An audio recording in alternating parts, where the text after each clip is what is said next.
बोला पुंडलिका वरदे हरी विठ्ठल. श्री ज्ञानदेव तुकाराम श्री ज्ञानेश्वर माऊली महाराज की जय. गोपाल श्री कृष्ण भगवान की जय. सच्चिदानंद रविदास भगवान की जय. सब संतन की जय. गुरुर् ब्रह्मा गुरुर्विष्णू गुरुर्देव महेश्वरा. श्री गुरु साक्षात परब्रह्मेण तस्मेन श्री गुरुरे नमः. आत्मरूप गणेश केलिया समरण. होय सकळ विद्यांचे अधिकरण. तेचे वंदू चरण श्री सद्गुरुचे ते नमस्कारुणे आता. बोला पुंडलिका वरदे हरी विठ्ठल. श्री ज्ञानदेव तुकाराम श्री ज्ञानेश्वर माऊली महाराज की जय. गोपाल कृष्ण भगवान की जय. सच्चिदानंद रविदास भगवान की जय. सब संतन की जय.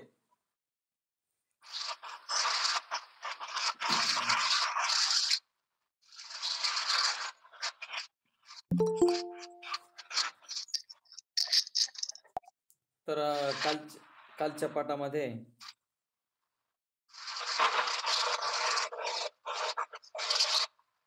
शिष्यानं असा प्रश्न विचारलेला आहे की अहंता ममताची निवृत्ती होण्याचा उपाय काय. अहंता आणि ममता ह्या कशाने जातील असा शिष्यानं प्रश्न विचारलेला आहे. आणि म्हणून गुरु सांगतात की साधनांच्या योगाने अहंता ममता निवृत्त होतात. कशाने निवृत्त होतात. साधनांच्या योगाने अहंता ममता निवृत्त होतात. मग शिष्य म्हणतो, शिष्याने प्रश्न केलाय पण असे कसे होईल. मी जी साधने करतो त्या सर्वात मी देह, मी तप केले मी तपस्वी आहे, योग केला तर मी योगी आहे, मी व माझा देह ही भावना कोणतेही कर्म केले, साधन केले, तप केले तरी जात नाही. नाही, प्रत्येकानं समजा काय जप केला तप केला असं वगैरे म्हणतो किंवा मी केला असं म्हणतो. आणि मी केला म्हणला तर म्हणते मग अहंता ममता कशी जाईल. तर म्हणजे आधी कर्म करायचे व मी अमुक कर्म केले म्हणून अभिमान बाळगायचा.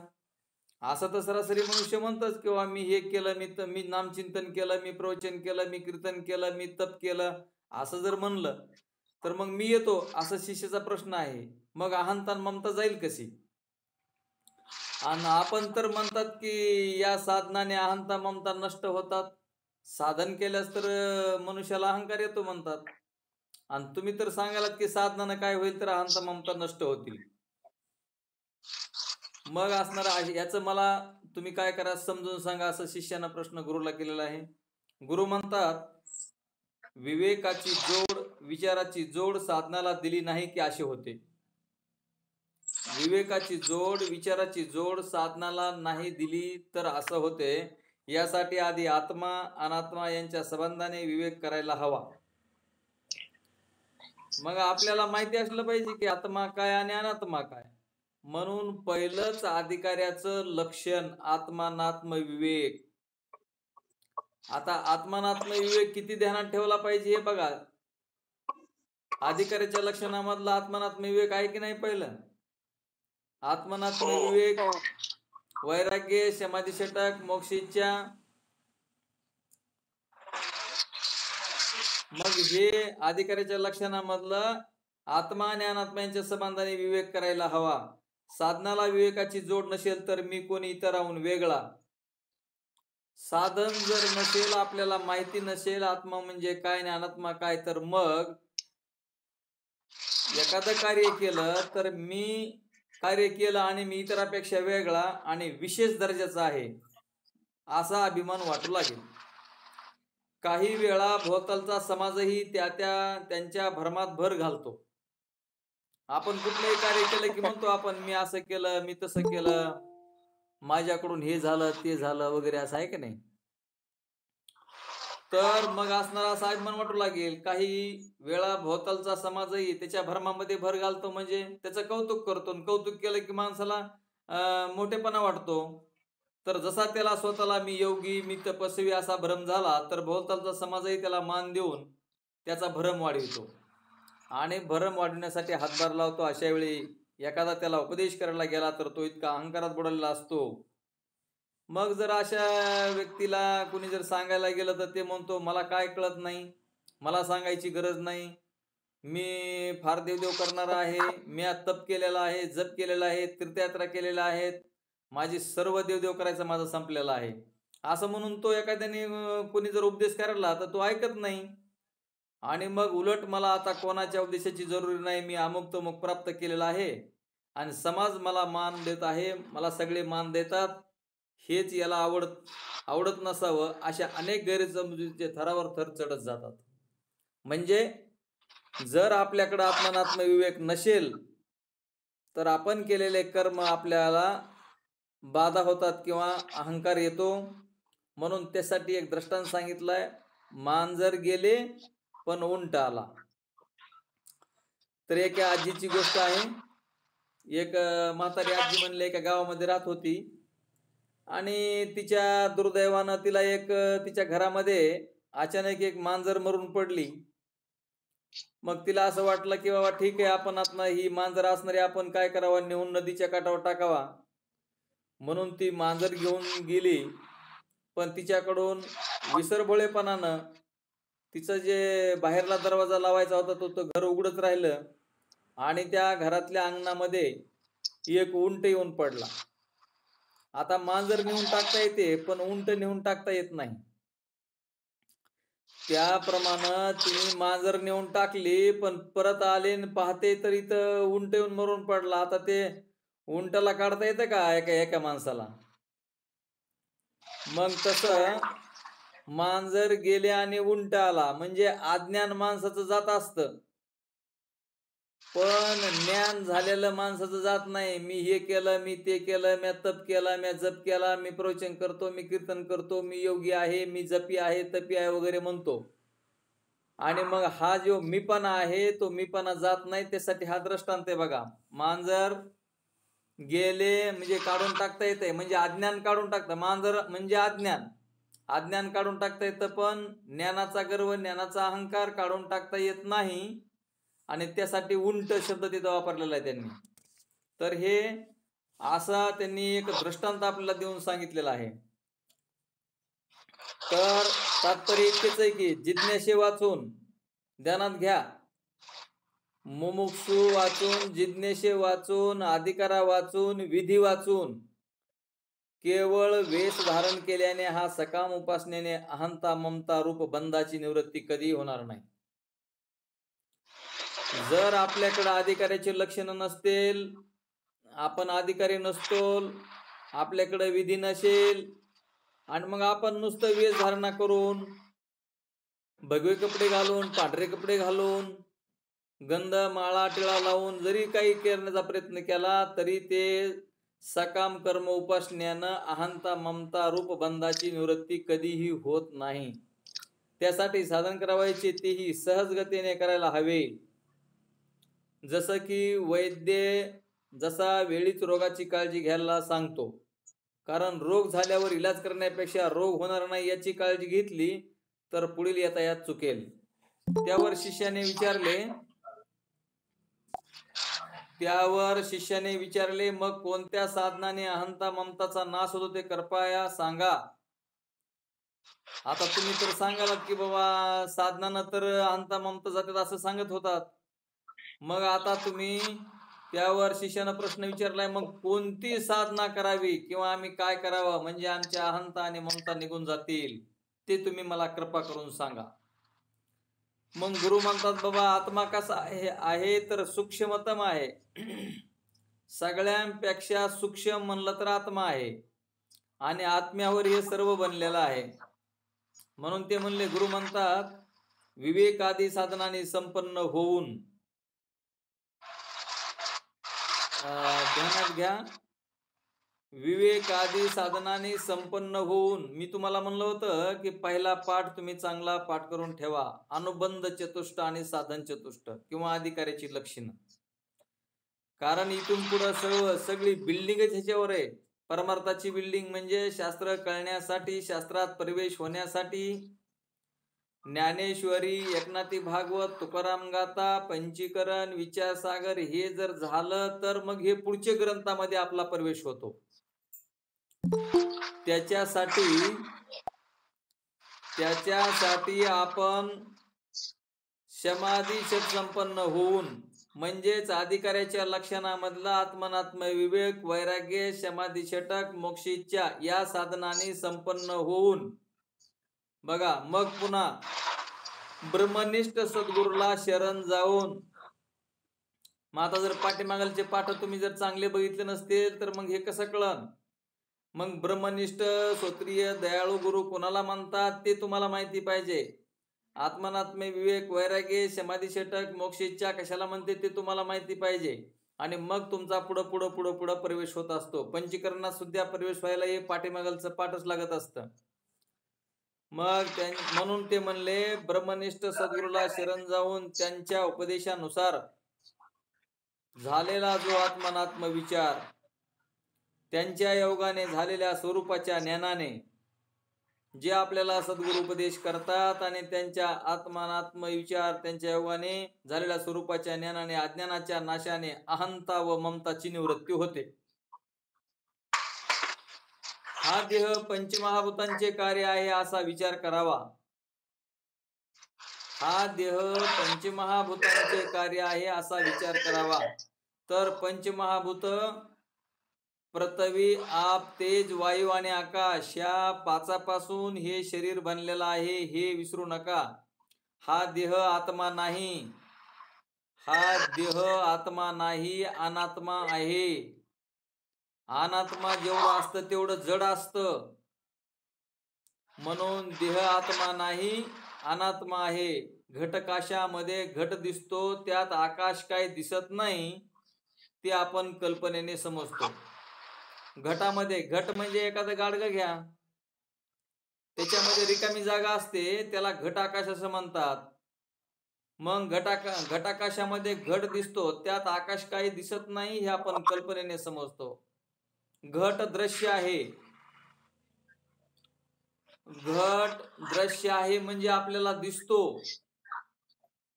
घट पाहणारा द्रष्टा वेगळाच असतो. घटाला तुम्ही पाहतात मग तुम्ही वेगळे की नाही कळण्यासाठी सोपं आहे. तुम्ही घटाला पाहतात मग घटापेक्षा तुम्ही वेगळे आहेत की नाही. मग तसं देहापासून आत्मा वेगळा आहे, तुम्हाला देह दिसतो की नाही. मग आत्मा जर दिसत म्हणजे देह जर दिसत असेल तर देहाला पाहणारा द्रष्टा वेगळा असतो हे ध्यानात घ्या. तसं तुम्ही ह्या देहापेक्षा वेगळे आहात हे विसरू नका. देहापासून आत्मा वेगळा आहे. जरी तो देहात राहिला तरी शवासनाचा तीव्र अभ्यास करणाऱ्यांना याचा प्रत्यक्ष अनुभव येतो. माझा देह खाली म्हणजे झोपला आहे व मी देहाबाहेरून पाहत आहे असा त्याला भास होतो. आत्मा देहाच्या बाहेर आला असे वाटते, खरं तर तो आपला सूक्ष्म देह आहे. आपण देहापेक्षा वेगळे आहेत असं जर वाटलं तर तो सूक्ष्म देह आहे, आत्मा नव्हे. देहाहून आत्मा निराळा आहे, देह जड आहे. देह कसा आहे? देहाहून आत्मा निराळा आहे, देह जड आहे, पंचमहाभूतांचा बनलेला आहे. आत्मा चैतन्य रूप आहे. देहाला जन्म, जरा, मृत्यू म्हणजे हे सर्व देहाबद्दलच आहे. आत्म्याला नाही. मडक्यातली हवा मडके फुटले म्हणून फुटत नाही. आता हे एखादं गाडगं फुटलं म्हणजे त्याच्यामधलं आकाश किंवा हवा फुटली तुटली असं काही झालं का? असं काही होत नाही. तसं बाहेरच्या हवेचाच तो एक भाग आहे. मडक्यामधली हवा आणि बाहेरची हवा एकच आहे, किंवा घटातलं आकाश आणि बाहेरचं आकाश एकच आहे. मडके फुटले तरी बाहेरील हवेमध्ये ते मिसळून जाते. तसं आपला देह जरी पडला तरी आपण आत्मस्वरूप, आत बी आत्मस्वरूप आणि बाहेर ब्रह्मस्वरूप दोन्ही एकच आहे.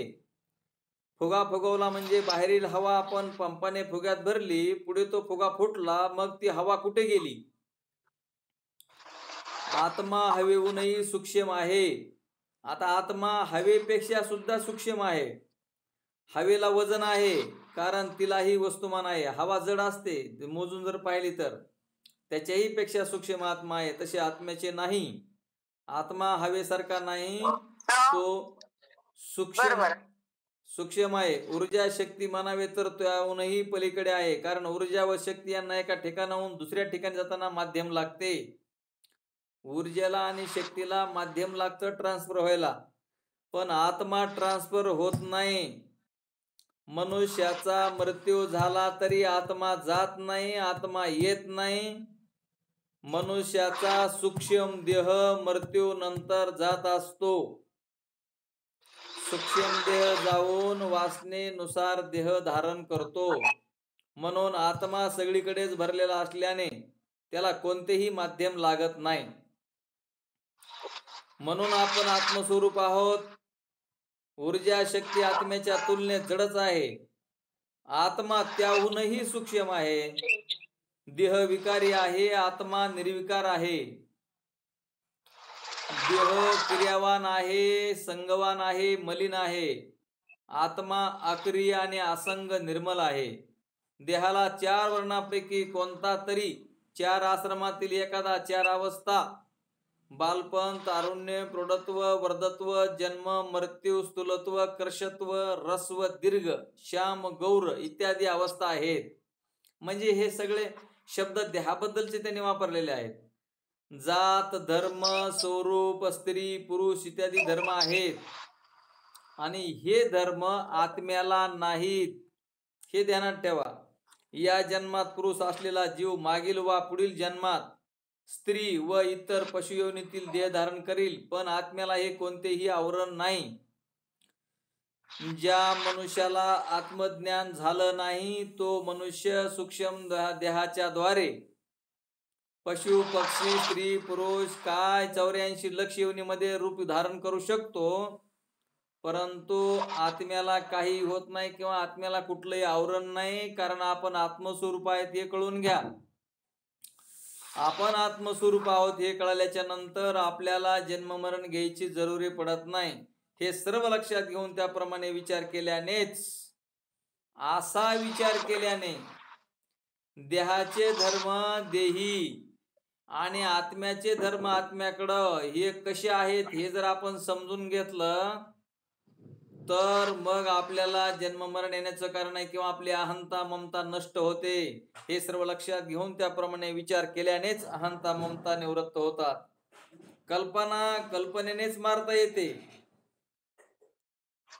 बघा हे कसं असतं ते, मिथ्यानं मिथ्याची निवृत्ती. शरीर म्हणजे आपलं, शरीर म्हणजे पोट आपलं मिथ्या आहे, पण पोटाला म्हणजे प्राणाला जर भूक लागली तर मिथ्या भाकरी खावी लागते. भाकरी सुद्धा सत्य नाही, भाकरी बी मिथ्या बनवली देवानं आणि शरीर बी मिथ्या बनवलं. म्हणून त्यांनी म्हणले कल्पना कल्पनेनेच मारता येते. देहाला ठेवलेले कोणतेही नाव हे जन्मल्यावर ठेवलेलं असतं का जन्मतानीच नाव बरोबर कपाळावर लिहून दिलेलं असतं? तर कोणाच्याही कपाळावर नाव लिहून येत नाही. म्हणून माऊली ज्ञानोबराय म्हणतात, उपजलिया बालकापासी नाव नाही, तयापासी ठेवलिया नावासी ओदेत उठे. उपजलेल्या बालकाला म्हणजे जे जन्म घेतलाय त्या बाळाला नाव नसतं. म्हणून उपजलिया बालकासी नाव नाही ते पासी ठेवलिया नावासी ओदेत उठे. मग हे 12व्या दिवशी वगैरे नाव ठेवतात जन्मल्याच्या नंतर. म्हणून ह्या देहाला नाव ठेवलेलं आहे. देहाला रूप आहे, देहाला रंग आहे, देहाला जात आहे, देहाला धर्म आहे. काय लावायचे तुम्हाला? 4 वर्ण, 4 आश्रम, अवस्था, सुख दुःख, करता भोगता, सुखी दुखी वगैरे सर्व हे देहाचं आहे. आणि आत्मा मात्र निर्गुण निराकार सच्चिदानंद ब्रह्मरूप आहे. तर म्हणून हे नाव का ठेवायचं? तर व्यवहारासाठी. जन्माला आल्यावर व्यवहार करायचा तर नाव माहिती पाहिजे. तुम्ही एखाद्या ऑफिसमध्ये गेला, तुमचं नाव सांगा, नाव पाहिजे. नावाशिवाय व्यवहार होऊ शकत नाही, म्हणून हे ठेवलेलं नाव असतं. म्हणून व्यक्ती जन्माबरोबर नाव घेऊनच जन्म घेत नाही, तर ते मागवून ठेवले जाते. भ्रमामुळे देहाहून आत्मा वेगळा आहे असे जीव मानत नाही व देहाला दिलेले नाव आत्मेचेच आहे असे मानतो. आणि आपल्याला वाटतं की हे जीव म्हणजेच मी आणि देह म्हणजेच मी, असं वाटतं आपल्याला. देहाच्या नावाचा अभिमान आत्म्यावर कल्पनेने चढवतो. हा अभिमान विवेकाने व युक्तीने विचार करून निवृत्त करावा. आपल्या नावाने दुसऱ्या कोणी हाक मारली की आपण ओ देतो, किंवा कोणी तू कोण आहेस असं म्हणतो. म्हणून विचारले तर तुम्ही कोण आहेत असं विचारलं तर आपण सांगतो की मी देवदत्त आहे, मी फलाना आहे, मी अमुक आहे, तमुक आहे, असं आपण नाव सांगतो. वास्तविक या देहाचा जन्म झाल्यावर नामकरण विधीच्या वेळी देहाला ठेवलेले नाव आहे.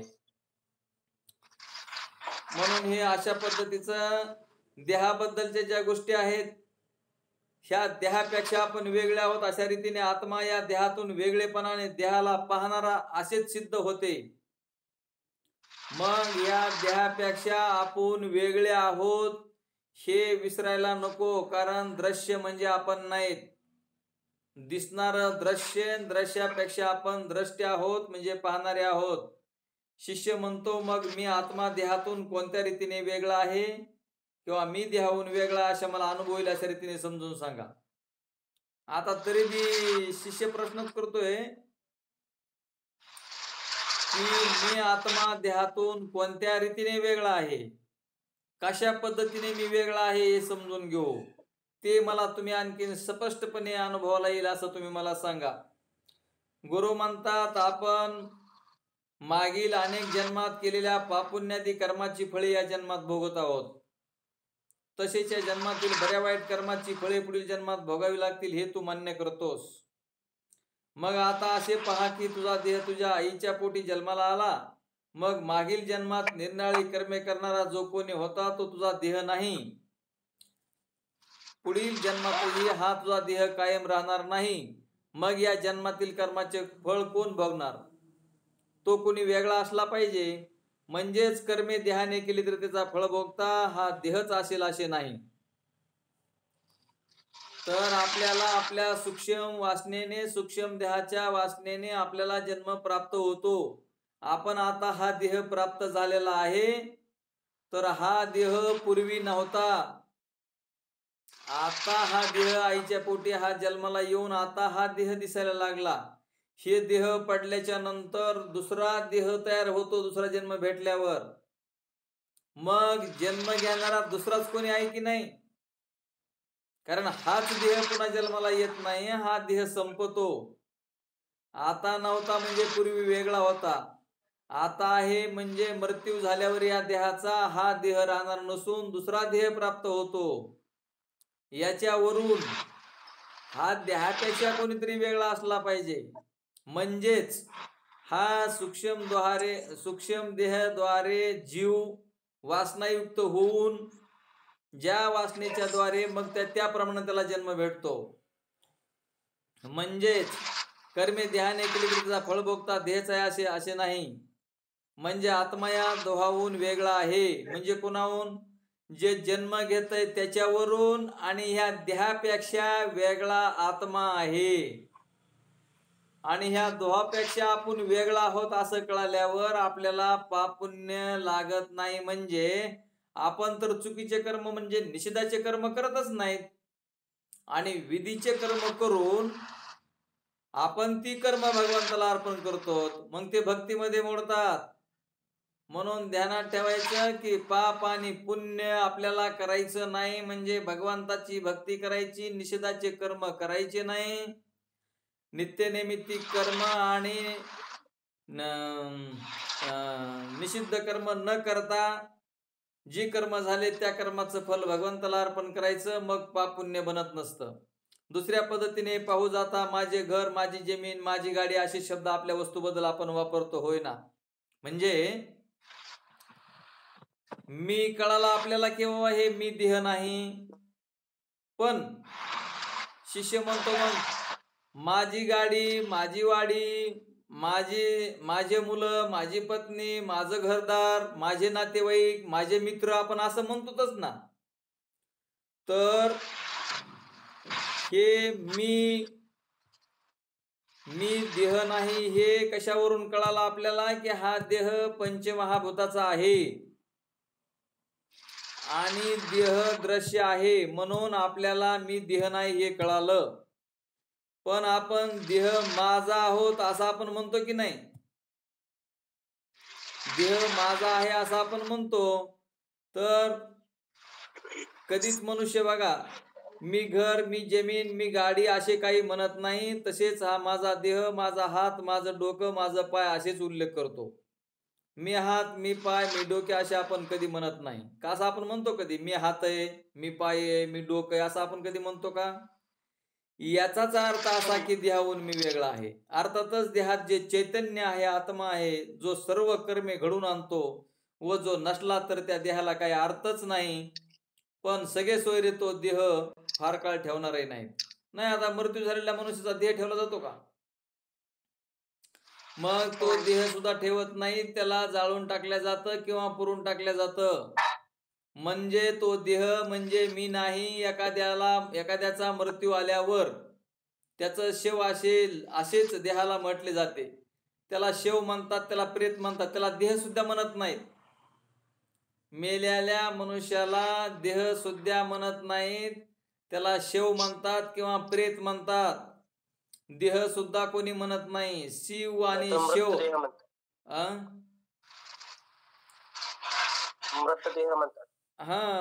मृत म्हणजे त्याला शिव म्हणतात किंवा त्याला प्रेत म्हणतात. शिव व शेव यात फरक इतका, एका इकाराचाच फरक आहे, म्हणजे वेलांटीचाच फरक आहे शिव आणि शेव मध्ये. आताच्या जमान्यात ई एनर्जी असे म्हटले तर ई म्हणजे शक्ती, ऊर्जा, प्राण होय. घर व देह यात अगदी साम्य आहे. मग आता हे आपलं जे घर आहे, ह्या घराचं आणि आपल्या देहाचं साम्य आहे. म्हणजे जसे घर म्हटले की आता घराला काय असते बघा, आता पहिले जुने घर त्याला तुळ्या, खांब, भिंती, आडे, छप्पर, दारे, खिडक्या, भिंती ज्यांनी बांधतात ते दगड, विटा, सिमेंट, गिलावा, रंग इत्यादी पदार्थ असतात. म्हणजे घराला एवढे पदार्थ एकत्र जमवून मग आपण ते घर तयार केलं जातं. ते छप्पर, धाब्याचे, कौलाचे, पत्र्याचे असे अनेक प्रकारचे असू शकते. असे घर माणूस माझे घर म्हणतो, मी घर म्हणत नाही. आता स्वतः मी घर आहे असं म्हणत नाही, पण माझं घर असं म्हणतो. तर घरासारखीच देहाची रचना असते. ह्या घरासारखाच हा सुद्धा देह तशाच पद्धतीची रचना आहे. म्हणून घरासारखीच देहाची रचना असते. हाडे हे त्यांचे खांब आहेत, पाठीचा कणा हे आडे आहे, मांस या भिंती आहेत, पेशी, स्नायू, दगडविटा आहेत, नाक, डोळे, कान, तोंड, गुद आणि मूत्रमार्ग हे सर्व या देहरूप घराच्या खिडक्या, दरवाजे आहेत. मग हे अशा पद्धतीचं आपल्याला हे देह, ह्या घरामध्ये ह्या देहरूपी घरामध्ये काय फरक नाही. तर घरावर उगवणारे गवत म्हणजे केस, समजा आपल्या डोक्यावर केस वगैरे आहेत का नाही, तर मग आणि घरावर सुद्धा कौलारावर कुठं कुठं गवत उगवतं, तसं देहावर सुद्धा म्हणजे घरावर उगवणारे गवत म्हणजे केस. समजा आता असा जर सर्व विचार केला तर तो देह म्हणजे मी नाही. मग त्याचा अभिमान का धरायचा? जर हे घर जर आपलं नाही, ह्या घरामध्ये राहायला कोण कोण असतात सांगू का तुम्हाला? या घरामध्ये आपण राहतो आणि आपण म्हणतो की हे घर माझं. या घरामध्ये पाल राहते, ती बी म्हणती घर माझं. या घरामध्ये डास राहतात, ते बी म्हणतात घर माझं. या घरामध्ये मुंग्या राहतात, ते बी म्हणतात हे घर माझं. या घरामध्ये पाले राहतात, त्या बी म्हणतात घर माझं. या घरामध्ये जे जे जीव, सूक्ष्म जीव ह्या घरात राहत असतील ते सुद्धा म्हणतात माझं घर. आणि आपल्यासारख्या सुज्ञ मनुष्यानं सुद्धा म्हणायचं का हे माझं घर? आणि जर तुम्हाला हे घर माझं म्हणायचं असेल आता हे जर मी म्हणू लागलो की हे माझं घर आहे, तर आता जर या देहाचा मृत्यू झाला तर ह्या घरामध्ये ह्या देहाची पूजा व्हायला पाहिजे, आहे की नाही? तुम्ही, मला असं वाटतं की तुम्ही सगळे जमा होऊन लवकर बाहेर काढा म्हणता, लवकर, आहे की नाही? खरं खोटं आहे? मग आपण सुज्ञानी सुद्धा हे घर माझं कसं म्हणावं? आपल्याला तितक्या पुरतं दिलेलं आहे भगवंतानं, आणि तसाच हा देह सुद्धा आपल्याला तितक्या पुरताच दिलेला आहे. मग हा देह आपला नसून हा देह पंचमहाभूताचा आहे.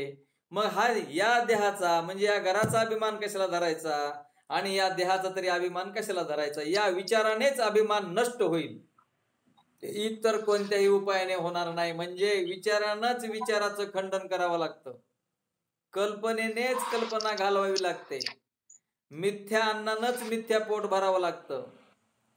सर्व गोष्टी मिथ्या व्यवहारामध्ये मिथ्या गोष्टीवरच मिथ्या व्यवहार होत असतो, आणि मिथ्यानं मिथ्याची निवृत्ती करायची, आणि सत्य परब्रह्म भगवान परमात्मा आपण आहोत हे आपण ध्यानामध्ये घ्यायचं. तर शिष्य म्हणतो, महाराज तुमचं म्हणणे पटले, तुम्ही लय पटवून सांगायले म्हणतो शिष्य, तुमचं म्हणणं पटलं.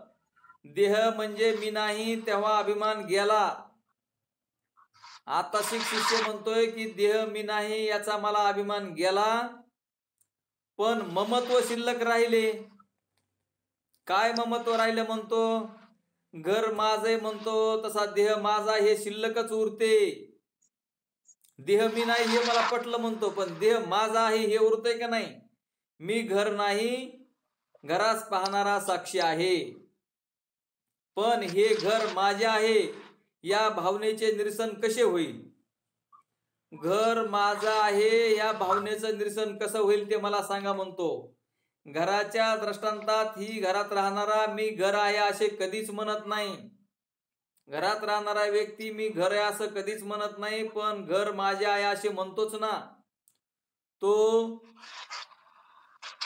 देहाचा द्रष्टा आहे, तो देह नाही हेही तो जाणतो, पण देहाचा मालक मी आहे हेही तो जाणतो.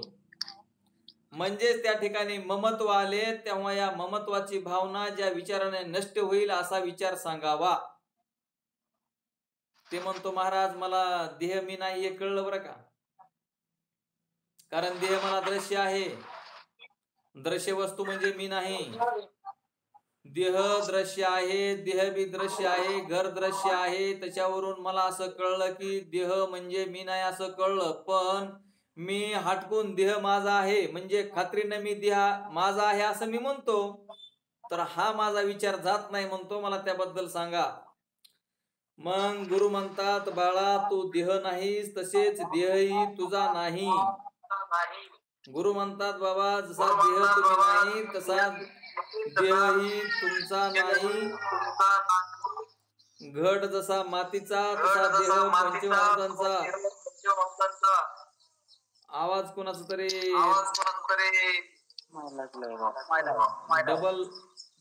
डबल होतोय आवाज. हॅलो, तिकडून आवाज बंद करा बरं, तुमचे आवाज बंद करा.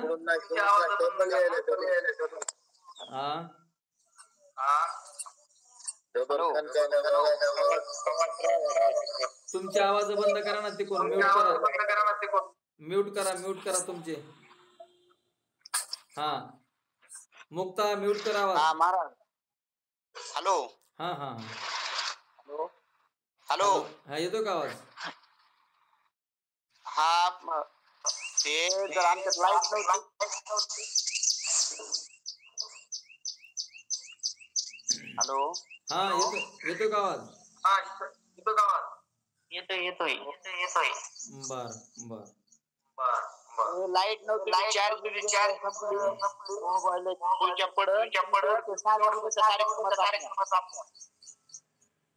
काय म्हणले? ते लाईट नव्हती त्याच्यामुळे मोबाईल बरोबर कार्यक्रमाचं सांगा समजली. बरं आवाज डबल करायला. हा राहू द्या, चला आता. तर आपल्याला कळालं की बाबा देह मी नाही म्हणतो, पण देह माझा आहे असं वाटतं. तर दगड, विटा, लाकूड, चुना, सिमेंट इत्यादी वस्तूची आहे. काय म्हणले? मातीचा काय सांगितलंय? घट जसा मातीचा आहे. घट कशाचा असतो? गाडगं कशाचं बनवलं जातं? मातीचं. तसा देहही पंचमहाभूतांचा. देह पंचमहाभूतांचा. तर घर कशाचे? तर दगड, विटा, लाकूड, चुना, सिमेंट इत्यादी वस्तूचे आहे. बरे कशेल त्याची जमीन, राहील त्याचे घर म्हणावे तर. घरात तर काय आपण एकटे राहतो, आपले नातेवाईक राहतात, पाळलेले कुत्रा, मांजर, गाई, वासरू, पोपट, मैना इत्यादी प्राणी राहतात. झुरळ, डास, पिसवा, किडे, मुंग्या इत्यादी राहतात. चिमण्या येऊन वळचणीला राहतात, तेव्हा ते म्हणून त्यांचे घर असे म्हणावयास हवे. आपल्या देहातही रोग, जंतू व जंत उवा लिका राहतात.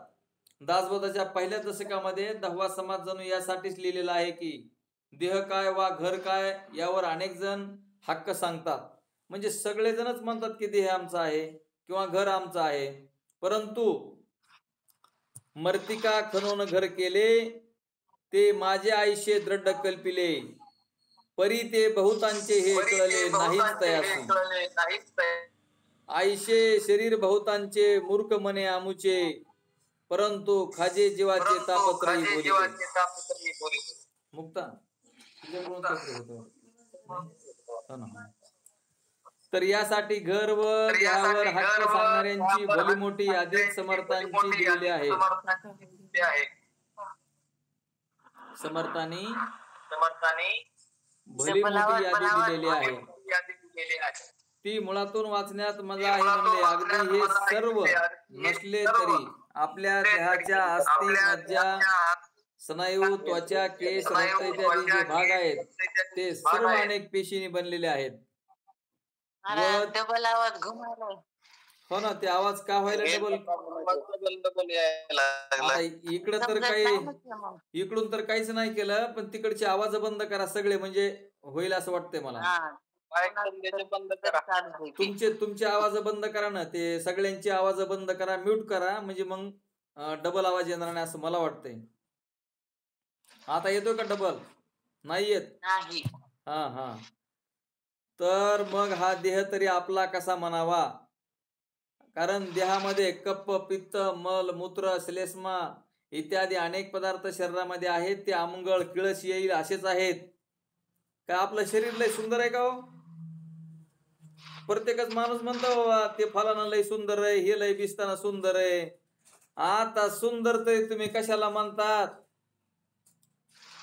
एखाद्याच आता समज तुम्ही समजून घ्या की आपल्या पोटामध्ये काय आहे ते, आणि सकाळी उठल्यावर आता सगळ्याला अनुभव आहे. सकाळ डोळ्याला काय येतंय, नाकाला काय येतंय, कानातून काय येतंय, बाथरूमला गेल्यावर काय होतंय. आता काय सुंदर आहे बाबा देह. हो, किती सुंदर देह. अहो हा देह ते कर्म कीटकांचा सांदा, रव रव दुर्गंधी रे आंबगळीचा बांधा, हे असलं हे शरीर आहे. आणि ह्या शरीराला माणसं म्हणतात लय सुंदर आहे, लय सुंदर आहे. आता काय शरीर सुंदर असते? आता चेहऱ्याला पाहून सुंदर म्हणावा का कशाला म्हणावा? अहो देव किती सुंदर असन. ज्या देवानं हे बनवलेली सृष्टी आहे, तो देव ज्यानं बनवलंय त्याच्याकडे कोणाचंच लक्ष नाही, त्याच्याकडे कोणाचं लक्ष नाही.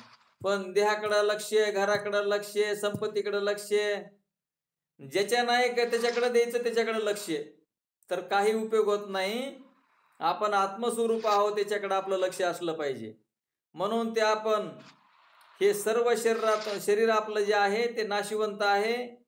हे शरीर टिकणार नाही, शरीर घाणेरडं आहे सगळं आहे. पण या शरीराकडून ब्रह्मज्ञान साध्य होतंय, म्हणून याला सांभाळायचंय.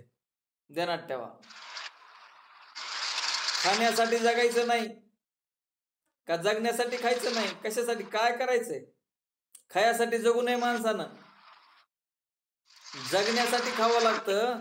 आणि जगणं हे परमार्थासाठी असावं लागतं. म्हणून एखादा अवयव विकाराने बिघडला, दृष्टीपलीकडे गेल्यास त्याला डॉक्टर म्हणतात की आता हे काय करावं लागेल. माणसाचं प्रेम असतंय, शरीरावर प्रेम असतं, मग बाबा हात तोडला तर मी वाचू शकतो, तर डॉक्टर म्हणतात किंवा हात तोडला तर हा मनुष्य जगल. म्हणजे तुमचं ऍक्च्युअली प्रेम आत्मस्वरूपावरच आहे. प्रेम कशावर आहे तर तुमचं आत्मस्वरूपावरच प्रेम आहे. पण अगोदर मनुष्याचं प्रेम बाहेर दिसतंय, त्याप्रमाणे हे आता सुद्धा आपलं प्रेम आत्म्यावरच असते, पण आपल्याला फक्त कळत नाही. म्हणून ते म्हणले, तत्वे तत्व मिळविले, त्यासी देह हे नाम ठेविले. ते जाणते पुरुषी शोधिले तत्वे तत्व. तत्व झाडा निशेष होता, ते निमाली देहांता. निर्गुण ब्रह्मी ऐक्यता विवेके झाली. असं दासबोधामधले प्रमाण आहेत ह्या पंचीकरणामध्ये. आणि तुम्हाला काल पंचीकरणाचं सुरुवातीला स्टार्टिंग आपलं जे पहिलं पंचीकरण आहे त्याच्यामध्ये मी तुम्हाला लिहून टाकलंय याच्यावर ग्रुपवर. ते सगळ्यांनी लिहून घ्या, म्हणजे सुरुवातीला तुम्हाला प्रत्येकाला प्रवचन करायला अडचण येणार नाही.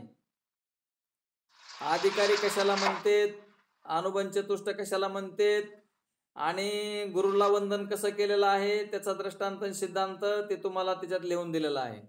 ते कंपल्सरी वही घ्या, वहीवर लिहून काढा, आणि ते मग तुम्ही पुन्हा पुन्हा बार बार पाहिल्यावर तुम्हाला ते पाठ होऊन जाईल. म्हणून ध्यानात ठेवा. तर दुसऱ्याच्या वस्तूवर नजर ठेवल्याने बंधन प्राप्त होते. काय म्हणले ते? दुसऱ्याच्या वस्तूवर नजर ठेवल्याने बंधन प्राप्त. ध्यानात ठेवा, दुसऱ्याची वस्तू आपली कधीच म्हणायची नाही. तुम्हाला अगोदर त्यासाठी दृष्टांत सांगतो. एक धनवान ग्रस्त होता. त्याच्या मनामध्ये आपण काही धर्मकृत्य करावे, काही भागवत सप्ताह, हरिकीर्तन, वेदपाठ, यज्ञ, ब्राह्मण भोजन, कमीत कमी ज्ञाती भोजन असे काही करावे अशी इच्छा झाली. त्यांना काय इच्छा झाली त्या मनुष्याला की मी असणारा धार्मिक क्षेत्रामधलं काहीतरी सप्ताह करावा, पण त्याच्याकडे कशी जागा अपुरी होती, आणि जागा अपुरी असल्यामुळं त्यानं एका ग्रामपंचायतला जागा मागितली, आणि त्या ग्रामपंचायतची जागा त्यांनी घेतल्यानंतर तिथे जाऊन राहू लागला. राहिल्याच्या नंतर ऐसपैस जागा त्याला छान वाटू लागलं, आणि पुन्हा तो धर्म कार्य करायचं विसरून गेला. तो सप्ताह करीत नव्हता, पुन्हा काहीच नाही केलं त्याने, धर्म कार्य केलं नाही, भागवत नाही, सप्ताह नाही, पुराण नाही, काहीच नाही. आणि पुन्हा ज्या वेळेस ग्रामपंचायतनं सांगितलं की बाबा आता झालं असेल त्याचं धर्मकार्य, मग धर्मकार्य झालं असेल तर आता आमची जागा सोड.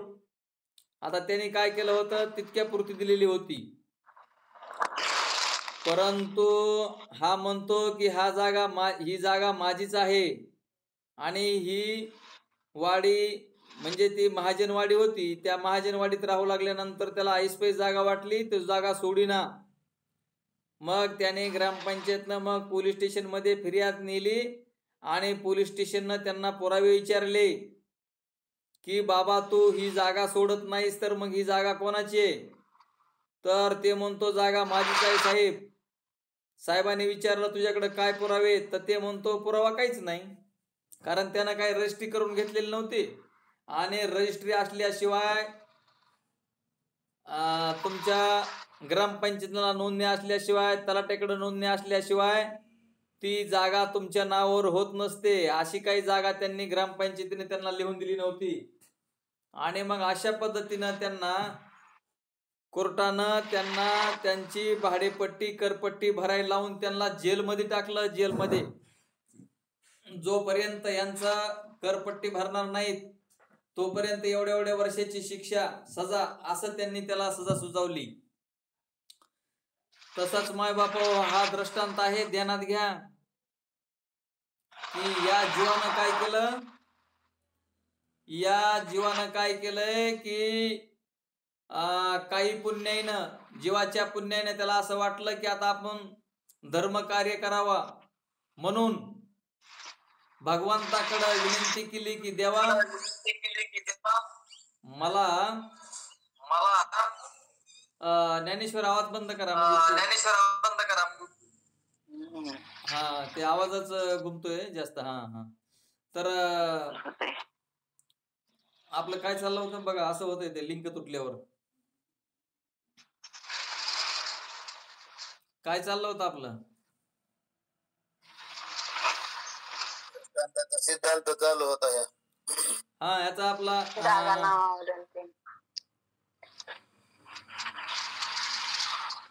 सिद्धांत. तर त्यांनी त्या जीवाने काय केलं की भगवंताकडं मागणी केली की बाबा मला हा पंचमहाभूताचा देह द्या, मी तुमची सेवा करून मी मुक्ती मिळवून घेईन किंवा मला मोक्ष पाहिजे आहे. तर अशी विनंती केल्यावर मग असणारा त्यांना पंचमहाभूताचा देह उष्णा दिला आणि या देहामध्ये जीव राहू लागला. आणि त्यावेळेस जीव याच्यामध्ये ज्यावेळेस राहू लागला त्यावेळेस मग त्याला विषयाच्या नादानं त्याला हे शरीर बरं वाटू लागलं, विषय बरं वाटू लागले आणि मग तो धार्मिक कृत्य त्याच्या अज्ञानामुळं धार्मिक कृत्य केलं नाही, देवाची सेवा केली नाही, जप नाही, तप नाही, पुराण नाही, शास्त्र नाही, कसल्याही प्रकारचा देवदेव करायचा तो विसरून गेला आणि ह्या देहाच्याच नादाला लागून मग पंचमहाभूतांनी फिर्याद गुदरली. म्हणजे यमराजाकडे सांगितलं की हा आमचा देह आम्हाला देत नाही. म्हणून त्यांनी ज्यावेळेस त्यांच्याकडे मागणी घेतलं जीव म्हणतो काय कारणानं हा देह माझाच आहे म्हणतो जीव. आता देह जसं ती महाजनवाडी तितक्यापुरती दिली होती, परंतु हा सुद्धा जीवाला देह तात्पुरता दिलेला आहे तुम्हाला आम्हाला, की तुम्ही आम्ही परमार्थ करतो, देवाला ओळखून घेतो आणि त्याच्यासाठी तर देह दिलेला आहे आपल्याला. पण आपण ते देवाला न ओळखिता आपण शब्दस्पर्श रूपरसगंध या 5 विषयामध्ये आणि काम, क्रोध, लोभ, मद, मत्सर, दंभ, अहंकार या षडी विकारामध्ये आपण गुंतून गेलो आणि त्याच्यामुळं आपल्याला मुक्तता होत नाही. मग आता या देहामध्ये आल्यावर आपण भगवंताचं नामचिंतन करून मी सच्चिदानंद आत्मा ब्रह्मरूप आहे असं जोपर्यंत तुम्हाला खात्रीशीर अपरोक्ष ज्ञान होत नाही आणि तोपर्यंत आपल्याला मुक्तता होत नाही. म्हणून आपण हे ध्यानात घ्यायचं. आपल्याला मुक्ती जर व्हायची असेल तर हा पंचमहाभूताचा देह आहे, देह दृश्य आहे, हे आपल्याला आपण कळवून घेतलं पाहिजे. तर म्हणून ते म्हणले मग हा देह, हे शिष्य आता तरी तुझ्या लक्षात आले का की हा देह पंचमहाभूतांचा आहे. यास्तव मुक्ता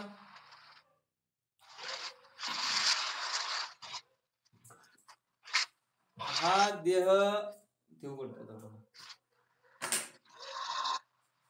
हे शिष्या आता तरी तुझ्या लक्षात आले का की हा देह पंचमहाभूतांचा आहे. यास्तव त्याला आपल्या मालकीचा समजू नको.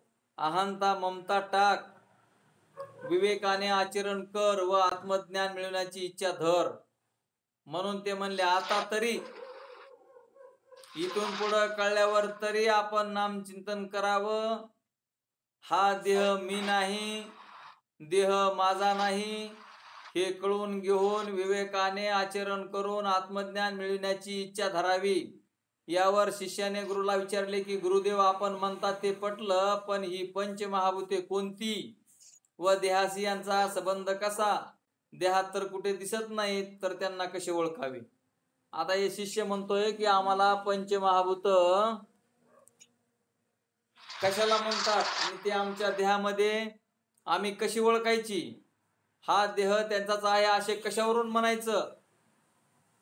तुम्ही सांगतात की हा देह पंचमहाभूताचा आहे, पण आम्हाला पटत नाही. शिष्य म्हणतो की हा देह पंचमहाभूताचा आहे असं तुम्ही म्हणता, पण ते आम्हाला पटत नाही, त्यासाठी तुम्ही विस्तारानं जरा सांगा.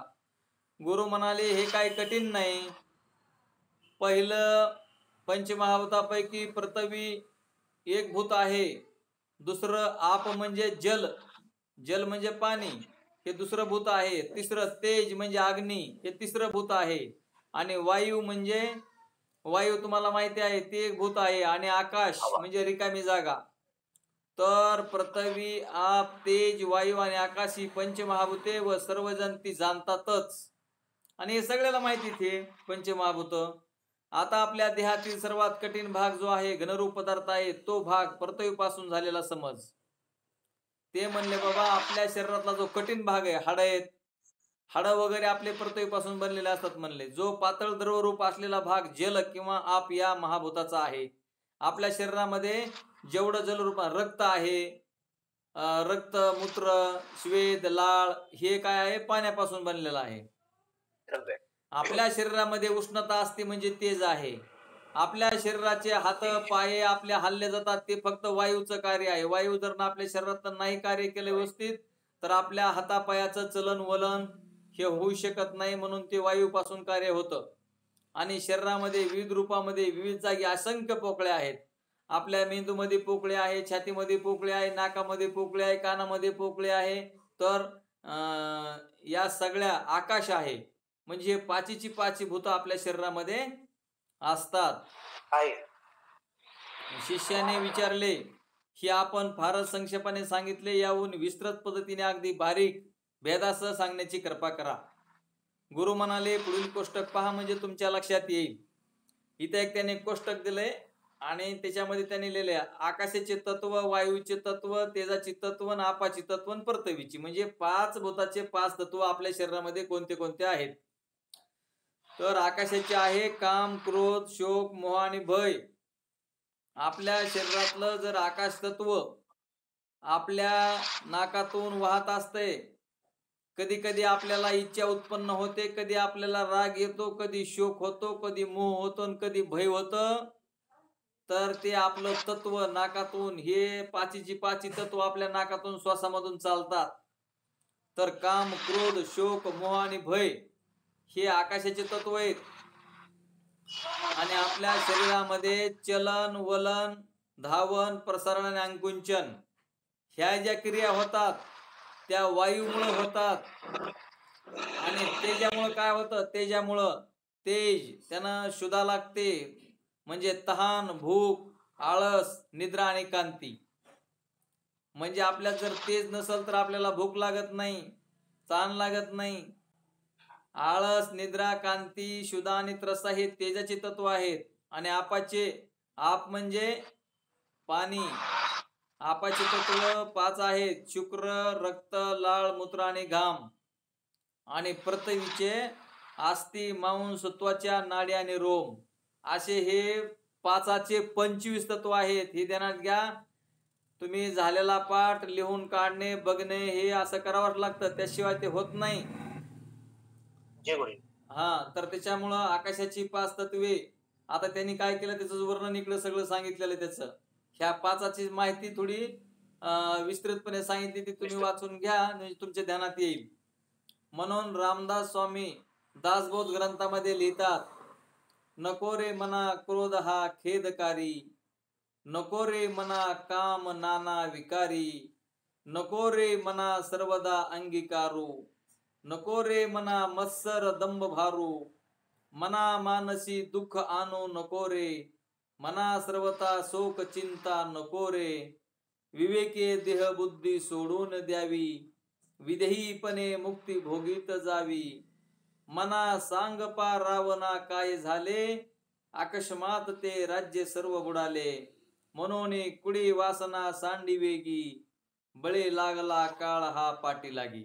तर हे दासबोधामध्ये रामदास स्वामींनी सुंदर, तुम्ही कोणतेही ग्रंथ वाचले तरी तुम्हाला ही सगळी अशीच माहिती मिळेल. कोणत्याही ग्रंथामध्ये आत्मज्ञान सांगितलेलं आहे. पण आत्मज्ञान सांगणारी ग्रंथ म्हणलं तर दासबोध, एकनाथी भागवत, विचारसागर, पंचीकरण, ज्ञानेश्वरी, तुमचं योगवचिष्ट, तुमचं वाक्यवृत्ती, हे सर्व ग्रंथ, चांगदेव पासष्टी, अमृतानुभव, याच्यामध्ये तुम्हाला सगळं आत्मज्ञानाविषयी भेटेल. दुसरं काहीच भेटणार नाही. आणि जरी दुसरं असलं तरी आपल्या काय गरजेचं नाही, आपल्याला फक्त आत्मज्ञान होणं गरजेचं आहे. तर मग हे असं ध्यानात घ्या. आणि आपण आता आपलं सरासरी बघा, ह्या पंचीकृत 25 तत्वांच्या कोष्टकापर्यंत बघून ठेवा. पान नंबर बघा 75 पान नंबर पर्यंत, इथपर्यंत आपला पाठ झालेला आहे असं. आणि आपल्याला एक विशेष सूचना म्हणजे श्री हरिभक्त पारायण दशरथ महाराज तिडके यांच्याकडं गोकुळाष्टमीचा म्हणजे श्रीकृष्ण जन्माष्टमीचा कार्यक्रम आहे, त्यांनी सर्वांनी त्यांच्याकडं उद्याच्याला एक 10 वाजता हजर राहावं असं त्यांचं मत आहे. आणि त्यांनी असा निरोप केलेला आहे की बाबा तिथं 1 घंटे गायीची पूजा आणि 1 घंटा प्रवचन असं त्यांनी माझ्याकडे निरोप पाठविला. तर या तुम्ही त्यांच्या म्हणजे गोशाळेवर. मग हे सगळ्यांना निरोप सांगा असं त्यांचं म्हणणं आहे. ते तुम्हाला निरोप पोहोचविला. तुम्ही सगळेजण या कार्यक्रमाला. तर आता आपण हे घेऊ, आपण ते आपले पसायदान घ्या, पसायदान. आता विश्वात्मके देवी येणे वागेज्ञ तुळसावे सोसो निमन द्यावे पसायदाने तुझे कळांची दया सत्कर्मिरती होता परस्परे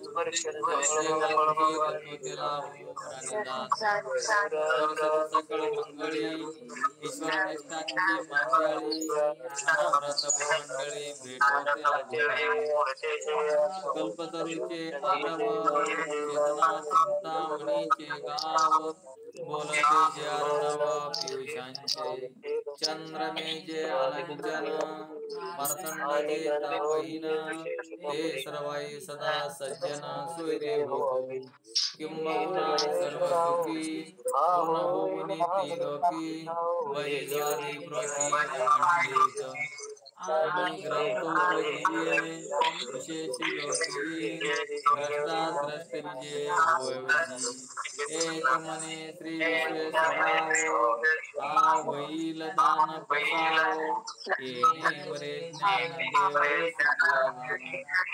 येणे वरे ज्ञान देव सुखिया येणे वरे ज्ञान देव सुखिया ओम शांती शांती शांती.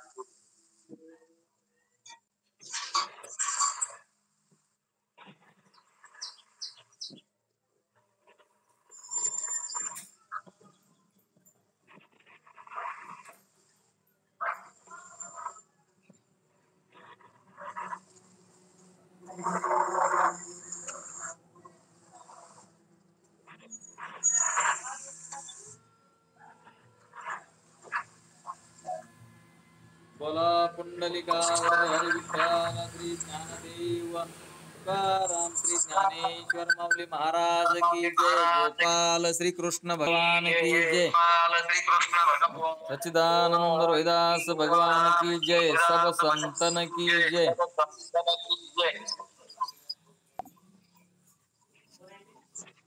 हॅलो, ऐकू येते का? हा येतंय ना. हा या म्हणलं समोर या.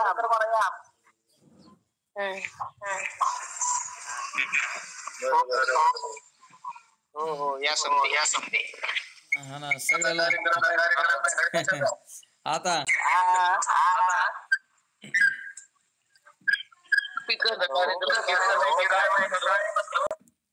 नाही आपल्या महाराजांचंच प्रवचन ठेवलं 1 तासाचं. बंद केलं. हा ते मग नाही दुसरा काहीच ठेवलं नाही यावर्षी कीर्तन.